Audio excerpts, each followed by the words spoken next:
Welcome to my YouTube channel Techno एजुटेक।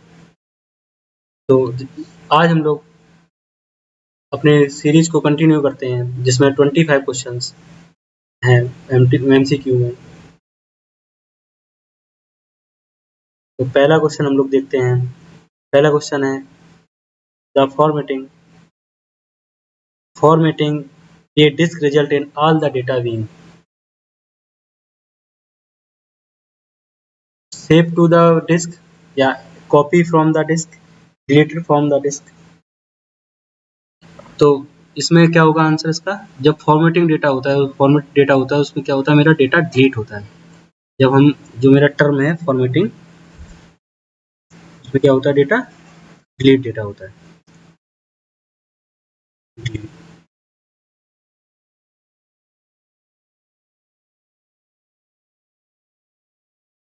Next देखेंगे हम लोग। नेक्स्ट क्वेश्चन है मेरा, which storage device can not be erase. कौन सी स्टोरेज डिवाइस है जो इरेज नहीं हो सकती है। तो अब देखते हैं हम लोग, floppy disk, CD ROM, magnetic tape and storage. CD ROM भी हमारी इरेज हो सकती है, CD रोम इरेज कर सकते हैं, मैग्नेटिक टेप भी इरेज हो जाती है, बट ये फ्लॉपी डिस्क है, इसको हम लोग रोज इरेज नहीं कर पाते। आंसर ये होगा मेरा राइट। नेक्स्ट क्वेश्चन देखते हैं हम लोग, where should floppy disk be storage. Floppy disk कहाँ पर स्टोरेज होती है। जो फ्लॉपी डिस्क है, मेरा जो सिस्टम होता है कंप्यूटर, ये हम लोग बनाते हैं, मेरा है एक, इसको हम लोग CPU बोल देते हैं। आप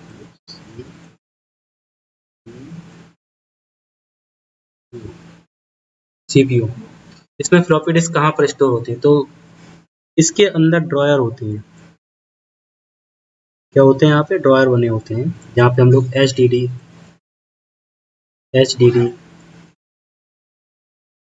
और हमारी FDD मतलब फ्लॉपी डिस्क, FDD स्टोर करते हैं। तो क्या होगा, वाई है सनी विंडोज, नो ये नहीं होगा। वाई मैग्नेट ऑब्जेक्ट में नहीं, ये क्या होती है, इन ड्रॉयर। जो अपना CPU है, या इसको हम लोग कैबिनेट बोलते हैं, कैबिनेट, इसमें क्या होती है, इन ड्रॉयर में हमारी हार्ड डिस्क लगी होती है। यहाँ पर ये होता है मेरा MB, इतने बीच में ये होगा मेरा MB मीन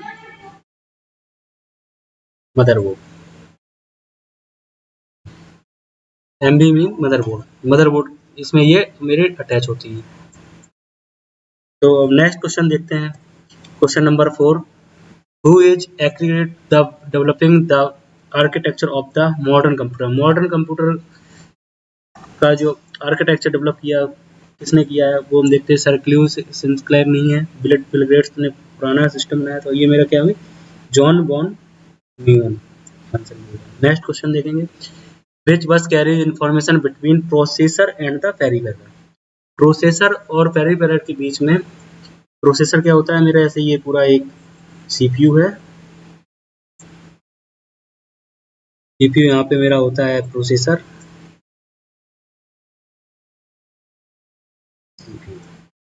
और पेरिफेरल क्या होती है, जैसे हमारी क्या होगी, keyboard, surrounding the computer devices called peripheral. जो कंप्यूटर के चारों सराउंडिंग में होती है डिवाइसेस, वो मेरी क्या होंगी, कीबोर्ड है, MB है, माउस है, ये सारी डिवाइसेस पेरिफेरल डिवाइसेस। तो इसका जो आंसर होगा मेरा क्या होगा, ये ऑटो बस तो होगी नहीं, ये डेटा बस है और एड्रेस बस। इसमें क्या होगा, मेरा डेटा, इन दोनों के बीच में क्या हो रहा है, डेटा कैरी हो रहा है, ये डेटा आ रहा है, डेटा कीबोर्ड से हम लोग क्या करते हैं, डेटा इनपुट करते हैं, या माउस से हम लोग क्या करते हैं, डेटा इनपुट करते हैं। आप स्पीकर भी हो सकता है मेरा पैरेलल, उसमें भी डेटा ही आएगा। तो इसमें क्या हो जाएगी मेरी डेटा बस। बस क्या होता है, बस होती है कलेक्शन ऑफ, बस हमारी क्या होगी, सेट ऑफ बायर, उसको क्या बोलते हैं, कलेक्शन या सेट ऑफ बायर को हम बोलते हैं बस। नेक्स्ट देखेंगे, विच बस control the sequencing of A read write operation. जो रीड राइट ऑपरेशन होता है, उसको कंट्रोल कौन सी बस करती है, मेरी डेटा बस होगी। डेटा बस का काम क्या होगा, डेटा को ले जाना। एड्रेस बस क्या होगी, जो डेटा का एड्रेस होल्ड करना। और जो कंट्रोल बस होगी, right answer is this, control bus. Next देखेंगे question number 7, the content of this chip are lost when the computer is switch off. ऐसा कौन सी चिप है जिसमें सिस्टम हमारा स्विच ऑफ होता है तो डेटा लॉस हो जाता है? तो क्या होगा मेरा answer? Random access memory. Random access memory. Read only memory में डेटा मेरा हमेशा रहता है। बायोस बेसिक इनपुट और सिस्टम। सीमोस मेरा क्या होता है? Semiconductor metal oxide.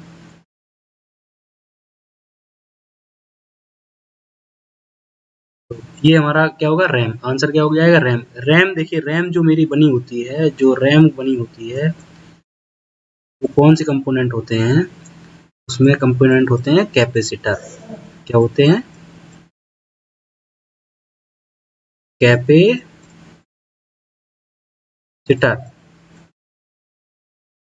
कैपेसिटर क्या होता है? चार्ज डिस्चार्ज होता है। ऐसे वो सिर्फ उसका एक फंक्शन ही होता है। आपने देखा हो कैपेसिटर फंक्शन उसका क्या होता है? चार्ज होता है, डिस्चार्ज होता है, बस। तो ऐसे ही जब वो सिस्टम ऑन होता है तो चार्ज हो जाता है, तो उस रैम में मेरा डेटा होता है। जब वो डिस्चार्ज ऑफ हो जाता है तो डेटा चला जाता है। तो रैम किससे बनी होती है? कैपेसिटर से। नेक्स्ट क्वेश्चन है, which part of the computer perform arithmetic calculation. Computer का जो अरिथमेटिक कैलकुलेशन है वो कौन सा परफॉर्म करेगा? इसमें हम लोग देखेंगे एएलयू है। एएलयू की फुल फॉर्म क्या होती है? अरिथमेटिक अरिथमेटिक लॉजिकल या लॉजिक यूनिट। सीपीयू। तो आंसर क्या होगा मेरा? CPU, sorry ALU. इसका आंसर होगा first, arithmetical logical unit. CPU नहीं होगा, रजिस्टर नहीं होगा, लॉजिक बस और नन ऑफ दीज। देखिए, बस का काम कोई भी कैलकुलेशन करना कभी नहीं होता। बस का काम या तो वो किसी डेटा को ले जाएगा या फिर डेटा को कलेक्ट करेगा या फिर डेटा की इंफॉर्मेशन रखेगा, डेटा ट्रेवल कराएगा। बस का काम बस यही होता है। नेक्स्ट क्वेश्चन देखते हैं, question number 9, what are the responsible for storing permanent data in instruction. Permanent data किस में स्टोर रहता है? परमानेंट डेटा भी हमने बताया रैम में, तो मेरा टेम्परेरी होता तो ये नहीं होगा। ये क्या हो जाएगा? ROM, read only memory. क्या होती है? Read only memory. Memory read only. ये डी रैम होती है, डायनेमिक रैम। ये डायनेमिक रैम भी नहीं होगी, तो आंसर इसका क्या होगा? ROM, read only memory. Next question देखते हैं 10, what are the small high speed memory unit use restoring temporary data. अब देखिए, स्मॉलेस्ट हाईएस्ट मेमोरी होती है जो वो हमारी कंट्रोल यूनिट नहीं होगी। कंट्रोल यूनिट मेरी क्या है? वो सिर्फ डेटा कंट्रोल करती है। ये नहीं होगा मेरा आंसर। और नेक्स्ट आंसर देखते हैं हम लोग, रजिस्टर्ड। यस, रजिस्टर्ड होते हैं मेरे, क्या होते हैं? स्मॉल यूनिट होती है, सबसे हाईएस्ट स्पीड होती है इसमें। सबसे हाईएस्ट स्पीड किसकी होती है? रजिस्टर्ड की होती है। रजिस्टर्ड कंप्यूटर में अगर देखा जाए सबसे ज़्यादा महंगा जो भी पार्ट होता है वो होते हैं रजिस्टर्ड। सबसे महंगे कॉस्टली रजिस्टर्ड ही आते हैं। इनकी वजह से ही मेरा सिस्टम कॉस्टली होता है, क्योंकि सबसे फास्टेस्ट मेमोरी होती है in the world. Next question देखेंगे हम लोग, 11 question, what maintain the status of the last operation carried out by the ALU. अब देखिए, अरिथमेटिक लॉजिकल यूनिट यूनिट होती है उसके, ये सपोज दैट मेरी एएलयू है, एएलयू एएलयू है। इसमें देखिए जो लास्ट ऑपरेशन कैरी आउट करता है, एएलयू से पहले क्या होता है मेरा? एसी। एसी या इसको बोलते हैं एक्यूमुलेटर। इंस्ट्रक्शन पॉइंटर नहीं होता है, स्टेटस रजिस्टर नहीं होगा, वो नेक्स्ट इंस्ट्रक्शन को रखता है। वो क्या होता है मेरा? एसी। एसी मतलब एक्यूमुलेटर। नेक्स्ट क्वेश्चन देखते हैं 12 नंबर है। उसमें क्या लगा, how many bits information can each memory cell in a computer chips hold. कितने बिट्स मेमोरी होती है जो एक कंप्यूटर चिप होल्ड करती है? मिनिमम मेरा क्या होता है? मेरी क्या होती है? 8 बिट्स। नेक्स्ट आंसर देखते हैं, नेक्स्ट क्वेश्चन देखते हैं, what type of computer chips are said to be volatile. तो इसमें मेरा क्या होगा? वोलेटाइल। वोलेटाइल मतलब जिसमें डेटा मेरा स्थित ना रहे, स्थित ना रहे।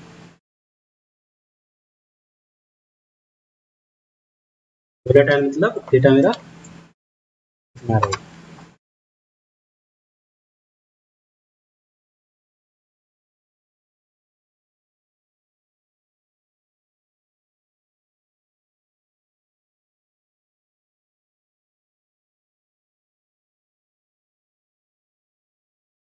तो क्या हमने क्या बताया? डेटा मेरा हमेशा स्थिर ना रहे या फिर स्टोरेज ना रह पाए। तो इसमें रोम में क्या होता है, परमानेंट डेटा रहता है। तो वोलेटाइल मतलब मेमोरी मेरी कौन सी हो गई, रैम। नेक्स्ट देखेंगे, an example of embedded system is. Embedded system क्या है, सीडी रोम नहीं होगा। एम्बेडेड सीडी रोम एक डिवाइस है। ए मशीन टूल भी नहीं होगा। एम्बेडेड सिस्टम का एक छोटा सा एग्जांपल कैलकुलेटर हो सकता है। नेक्स्ट क्वेश्चन देखते हैं, 15 क्वेश्चन है। विच कंप्यूटर यूज चिप प्रोसेसर। जो कंप्यूटर है उसमें चिप प्रोसेसर कौन सा कंप्यूटर यूज करता है। देखिए यहाँ पे पैरेलल होगा, पैरेलल कंप्यूटर। जैसे ये आंसर है पहला, personal computer, parallel computer, cray computer and all. अब पैरेलल कंप्यूटर में तो बहुत ही ज़्यादा अच्छी डिवाइसेज यूज होती हैं। तो मेरा जो कंप्यूटर यूज चिप प्रोसेसर, जिसमें चिप प्रोसेसर यूज करता है, वो क्या होता है, मेरा पर्सनल कंप्यूटर। जो हम लोग यूज कर रहे हैं, इसको लैपटॉप है मेरे पास या मेरे घर पे कंप्यूटर, वो क्या होगा, पर्सनल कंप्यूटर। क्वेश्चन नंबर 16 देखते हैं, travelling agent use the computer system when reserving flight. अब देखिए ट्रेवलिंग एजेंट है, वो अगर किसी फ्लाइट के टिकट को बुक करता है या बस के टिकट को बुक करता है, वो किस कंप्यूटर से यूज करता है, सुपर कंप्यूटर तो करेगा नहीं, मेन फ्रेम कंप्यूटर भी नहीं करेगा, बहुत बड़े कंप्यूटर होते हैं। ये क्या होता है, मेरा कंप्यूटर होगा personal computer. Question number third is, question number का आंसर है थर्ड। क्वेश्चन नंबर 16 का आंसर थर्ड। नेक्स्ट क्वेश्चन देखते हैं, which computer are use to the weather forecasting industry. अब देखिए वेदर फोरकास्टिंग इंडस्ट्री में क्या होगा कि वेदर फोरकास्टिंग में हमें बहुत ज़्यादा डेटा रखना है। इसमें होता है हमारे पास 32 ईयर्स का डेटा होता है, बैक ईयर्स का डेटा है। उस डेटा से फोरकास्टिंग करते हैं कि नेक्स्ट कल क्या होगा डेटा। उस पर हम लोग टेक्निक होती है, वो टेक्निक यूज करते हैं। उन टेक्निक के थ्रू हम लोग कैलकुलेशन करके तब हम लोग फोरकास्टिंग कर पाते हैं कि कल का वेदर क्या होगा। ये 12 ईयर्स या 32 ईयर्स का डेटा मेरे पास होता है, उससे हम लोग फोरकास्टिंग करके देखते हैं। तो इतना बड़ा डेटा जब हमें यूज करना है, उसके लिए मेरा पर्सनल कंप्यूटर काम करेगा नहीं, या फिर नोटबुक कंप्यूटर है या पर्सनल कंप्यूटर, ये तो सेम ही होते हैं। Notebook computer, born newer computers, ये भी डिजिटल कंप्यूटर एडवांस। इसके लिए आंसर क्या होगा, सुपर कंप्यूटर। तो याद रखिए जो वेदर फोरकास्टिंग है बहुत बड़े बड़े काम होते हैं, उनके लिए यूज क्या करते हैं हम लोग, सुपर कंप्यूटर। नेक्स्ट है, vacuum tube based electronic computer are. जो वैक्यूम ट्यूब थी, अब देखिए कंप्यूटर जनरेशन से रिलेटेड है, ये कंप्यूटर जनरेशन से रिलेटेड है। तो ये समझिए first generation, second generation, third generation, fourth generation and fifth generation. तो फर्स्ट जनरेशन मेरा क्या आया, वैक्यूम ट्यूब। सेकंड जनरेशन मेरा क्या आया, ट्रांजिस्टर। ट्रांजिस्टर। अभी इसको थोड़ा समझ लीजिए, क्योंकि अभी मेरे पास अभी हम लोग माउस से ही काम चला रहे हैं। अब नेक्स्ट मेरा जो वैक्यूम ट्यूब हुआ, ट्रांजिस्टर हुआ, फिर मेरे पास आईसी हुई, फिर उसके बाद मेरे पास नेक्स्ट ऐसे करके बढ़ते गए। तो इसमें वैक्यूम ट्यूब क्या होगा मेरा फर्स्ट, ये मेरा हो गया वैक्यूम ट्यूब, मतलब फर्स्ट जनरेशन कंप्यूटर। नेक्स्ट देखेंगे, फिर generation of computer was develop from microchips. अब देखिए माइक्रोचिप्स होने के बाद थर्ड जनरेशन तक आपको क्या बताया हमने, मेरे पास आईसी होती थी, इंटीग्रेटेड सर्किट। लेकिन उसके बाद जब मेरे पास नेक्स्ट जनरेशन आई, उसमें हम लोग माइक्रोचिप्स, मतलब जब हमने कई आईसी को भी हमने क्या किया, कई आईसी को, कई आईसी, मिलियंस ऑफ आईसी होती, उनको हमने एक पैकेट में बंद कर दिया। उनको क्या बोला हमने, माइक्रोचिप्स। वो मेरी माइक्रोचिप्स हो गई। जैसे देखा जाए कई कंपोनेंट्स को हमने जब ग्रुप किया तो उसको एक आईसी बनी, जैसे आप ट्रांजिस्टर है, रजिस्टर है, सबको बना के ये मेरा क्या बना, आईसी। फिर कई आईसीस वगैरह को जब हम लोग एक बॉक्स में रखते हैं तो वो क्या बन जाएगी, मेरी माइक्रोचिप। नेक्स्ट क्वेश्चन देखते हैं 20, fifth generation of computer develop using integrated circuit. अब देखिए अभी हमने बताया था आपको इंटीग्रेटेड सर्किट मतलब आईसी। तो ये तो आप लोग खुद ही आंसर पता होगा आपको, इसका आप हमें कमेंट में आंसर करना है अगर आपको पता है। क्वेश्चन नंबर 20 लिख के हमें आंसर करेंगे। क्वेश्चन नंबर 20 आंसर ये। अब देखते हैं 21, this generation of computer use more than one micro processor. अब देखिए ऐसा कौन सी जनरेशन है जिसमें उन्होंने कई more than one micro processor की। इसमें देखो थोड़ा सा हम रीजनिंग मिला सकते हैं। रीजनिंग क्या लगाएंगे, देखिए सेकंड जनरेशन में तो मेरे पास क्या था, ट्रांजिस्टर। ये नहीं होगा। थर्ड जनरेशन में मेरे पास क्या है, आईसी, ये भी नहीं होगा। फिफ्थ जनरेशन और ये none of all of above हो नहीं सकता, नन ऑफ दीज भी नहीं है इसमें, ऑल ऑफ एबव इसलिए नहीं है, तो इसमें आंसर क्या होगा मेरा, फिफ्थ जनरेशन। नेक्स्ट क्वेश्चन देखें 22, which of this the actually ये very basic computer. Very basic computer क्या है, अभी देखते हैं। ए टोस्टर, टोस्टर मेरा कंप्यूटर नहीं होता है। अबाकस भी मेरा वेरी बेसिक कंप्यूटर नहीं है। वेरी बेसिक कंप्यूटर क्या होगा मेरा, कैलकुलेटर। टैबलेट पीसी तो अभी बहुत एडवांस हो गया है, ये भी नहीं होगा। आंसर मेरा क्या होगा, third, calculator. Question number 23, computer memory that temporary storage information in card. Computer की मेमोरी जिसमें टेम्परेरी डेटा स्टोरेज होता है, उसको क्या बोलेंगे हम लोग, हमने पहले भी बताया था। मेरे पास क्या है, अब ये याद रखिए, वोलेटाइल या फिर हम लोग टेम्परेरी डेटा को रखने के लिए क्या यूज होता है मेरा, रैम। मैंने आपको रैम बताया था, रैम किस कंपोनेंट से बनती है, जो रैम बनती है उसके लिए मेरे पास कौन सा कंपोनेंट है, उसके लिए कंपोनेंट कौन सा है, कैपेसिटर। कैपेसिटर। नेक्स्ट देखेंगे 24, the brain of the computer is called. ये कंप्यूटर का दिमाग, बहुत पहले से हम लोग देख रहे हैं क्वेश्चन, ये तो सबको आ ही जाना चाहिए।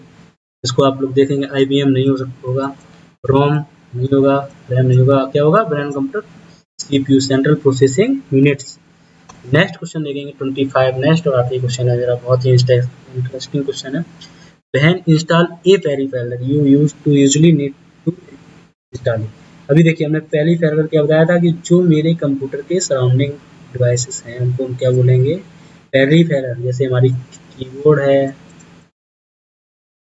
माउस है, या फिर मेरे पास स्पीकर हैं, ये सब क्या है, स्पीकर। इनके लिए, इनको कंप्यूटर से कनेक्ट करने के लिए हमें क्या जरूरत पड़ेगी, क्या सर्वर की जरूरत पड़ेगी, नहीं। ड्राइवर्स की जरूरत पड़ेगी, नहीं। पासवर्ड की जरूरत पड़ेगी, नहीं पड़ेगी। इनको कनेक्ट करने के लिए हमें एक चीज की जरूरत पड़ती है, वो क्या होते हैं, तो बोलते हैं हम लोग पोर्ट। क्या बोलेंगे, आंसर इज दैट पोर्ट। इनको कनेक्ट करने के लिए हम लोग यूज करते हैं पोर्ट। क्या बोलते हैं उनको, पोर्ट, जो अपने कंप्यूटर के पीछे लगे होते हैं। या यूएसबी, जो यूएसबी का क्या बोलते हैं, तो भी हम लोग बोलते हैं यूएसबी पोर्ट, है ना। तो ऐसे याद रख सकते हैं, जितने भी होते हैं हम, जिससे भी अदर पेरिफेरल यूज करते हैं, इनको कनेक्ट करने के लिए हमें क्या जरूरत होती है, पोर्ट। तो धन्यवाद। अगर आपको वीडियो अच्छा लगा तो आप लाइक शेयर करते रहें, और हम ऐसे ही वीडियो बनाते रहें, मोटिवेट करते रहें आप लोग। धन्यवाद।